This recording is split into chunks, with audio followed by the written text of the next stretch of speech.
Supreme court اس میں قرار دے چکی ہے جس میں نواز شریف کو جتوانے کے لیے سیاستدانوں میں اس وقت کے خفیہ اداروں نے پیسے بانٹے تھے. یہ میرا نہیں فیصلہ، یہ میں نہیں کہہ رہا، یہ پاکستان کی سپریم کورٹ قرار دے رہی ہے کہ پاکستان کے خفیہ اداروں نے پیسے بانٹے تھے نواز شریف کو جتوانے کے لیے. آگے چلتے ہیں.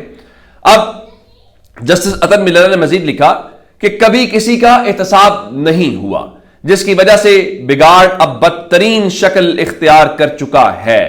مزید لکھا کہ عوام کا عدالتی نظام پر سے اعتماد اس وقت ختم ہو جاتا ہے جب عدالتوں کے بارے میں تاثر ہو کہ انہوں نے سمجھوتا کیا ہوا ہے.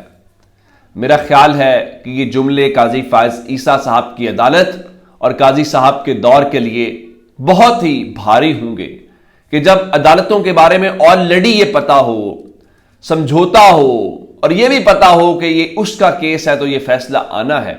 میرے خیال سے یہ واقعتاً پاکستان کے عدالتی نظام سے لوگوں کا اعتماد ختم ہونے والی بات ہے. آگے چلتے ہیں.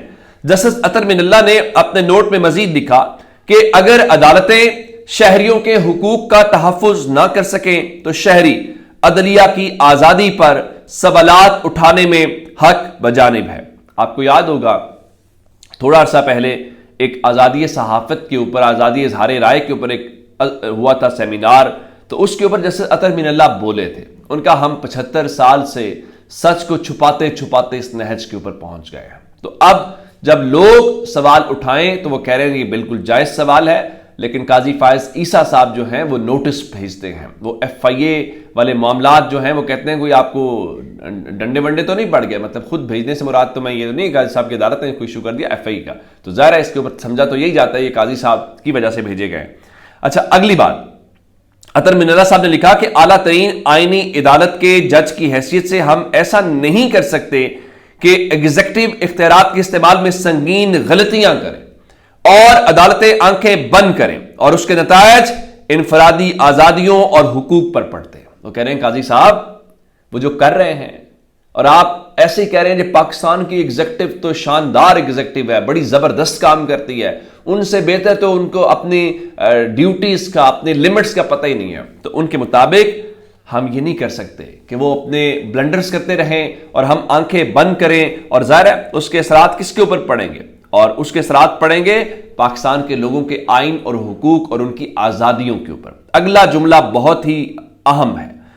جسٹس اطہر ملت صاحب نے لکھا کہ آئین، ان کا اسلام آباد ہائی کورٹ کے ججز کے خط میں ایک سنگین مسئلہ یہ بھی ہے کہ آئین اور قانون توڑنے کو معمول کی بات سمجھنے کا کلچر شروع ہو گیا ہے.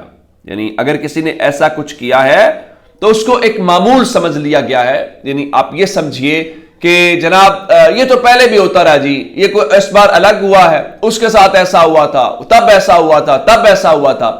یہ ساری باتیں کرنے کا مطلب یہ ہے کہ آپ اس کی شدت کو بھی کم کر رہے ہیں، یا سادہ یا دوسرے لفظوں میں آپ اس کو جھٹلانے کی بھی کوشش کر رہے ہیں. بالکل ٹھیک ہے. اب یہ تو ہو گیا جسٹس اطہر ملت والا سپریم کورٹ والا معاملہ. دوسرے نمبر کے اوپر آپ جانتے ہیں کہ جو کچھ ہوا ہے وہاں پہ کیا اس کو کہتے ہیں بہاول نگر کے اندر، وہ بہت ہی دلچسپ ہے. اور اب ہوا یہ ہے کہ میں آپ کو پنجاب پولیس نے اس کو بالکل ایک معمولی واقعہ سوشل میڈیا پر سیاق و سباق سے ہٹ کر اور بڑھا چڑھا کے پیش کرنے کے متعلق ہے. میں بتا دیتا ہوں، پنجاب پولیس آفیشل نے ایک اعلامیہ جاری کیا اور کہا جی بہاول نگر میں پیش آنے والے معمولی واقعے کو سوشل میڈیا پر سیاق و سباق سے ہٹ کر اور بڑھا چڑھا کر پیش کیا گیا. یہ غلط تاثر پیدا کرنے کی کوشش کی گئی کہ جیسے پاک فوج اور پنجاب پولیس کے درمیان کوئی محاذ آرائی ہوئی ہے. سوشل میڈیا پر غیر مصدقہ باتیں وائرل ہونے کے بعد دونوں اداروں کی طرف سے فوری جوائنٹ انویسٹیگیشن کی گئی، جس میں دونوں اداروں کے افسران نے تمام حقائق کا جائزہ لیا اور معاملے کو خوش اسلوبی سے حل کر لیا. پاک فوج اور پنجاب پولیس دہشت گردوں، شر پسندوں اور خطرناک مجرموں کو کیفر کردار تک پہنچانے کے لیے پورے صوبے میں مشترکہ کارروائیاں جاری رکھے ہوئے ہیں. عوام سے درخواست ہے کہ سوشل میڈیا کے جعلی پراپوگنڈے پہ کان نہ دھریں. بالکل مناسب، بالکل بات درست ہے. میں صرف اتنی گزارش کرنا چاہتا ہوں، آپ سوشل میڈیا کے حوالے سے تو جو کہنا چاہتے ہیں وہ کہیں. کیا تھانے کے باہر جو گاڑیاں آئیں وہ سوشل میڈیا لے کے آیا؟ کیا تھانے کے اندر جو پولیس والوں کو پھینٹا لگا، ان کو لٹا کے مارا گیا، وہ سوشل میڈیا نے کیا؟ کیا پنجاب پولیس تھانہ چھوڑ کے بھاگتی ہوئی نظر آئی، وہ سوشل میڈیا نے کیا؟ کیا گیٹ سے اتار کے پنجاب پولیس والوں کو لٹا کے ان کے سینوں کے اوپر بوٹ رکھے گئے اور وہ لو لہان نظر آ رہے ہیں، یہ سوشل میڈیا نے کیا؟ یہ سیاق و سباق سے ہٹ کے ہوا؟ کسی نے کوئی سیاق و سباق نہیں، وہ ویڈیوز کیا بتا رہی ہیں؟ یعنی پنجاب پولیس کو لٹایا سوشل میڈیا نے ہوا ہے، ان کی دوڑیں وہ لگا رہے ہیں کہ تھانے کا گھیراؤ سوشل میڈیا نے کیا ہوا ہے۔ اور اس کے بعد اینڈ پہ ایک اور بات پتہ چلی ہے، وہ کیا ہے؟ وہ یہ ہے کہ پنجاب پولیس نے جو ان کا آفیشیل ٹویٹر ہینڈل ہے اس سے ایک تو یہ کیا گیا ہے، اور اس کے ساتھ انہوں نے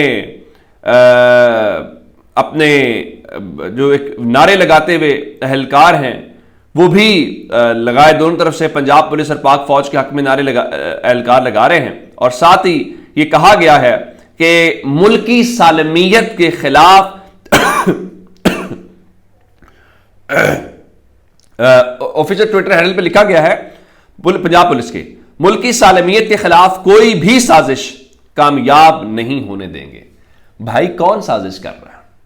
پاکستان کے لوگوں نے ویڈیوز بنائی ہیں، گھر میں بیٹھ کے بنائی ہیں، آپ واقع ہونے سے انکار کر دیں۔ ایون ان ویڈیوز میں سنا جا سکتا ہے کہ پنجاب پولیس نے چھاپا مارنے کی گستاخی کہاں پہ کی ہے، لیکن اس بار پنجاب پولیس کو سیر کو سوا سیر ٹکر گیا۔ کیا پاکستان کے لوگوں کو گاڑیوں سے نہیں پنجاب پولیس نکالتی تھی؟ کیا گھروں میں نہیں چھاپے مارتی تھی؟ کیا رشوت کی باتیں نہیں ہم سنتے؟ خواتین کے ساتھ یہ سلوک نہیں سنتے؟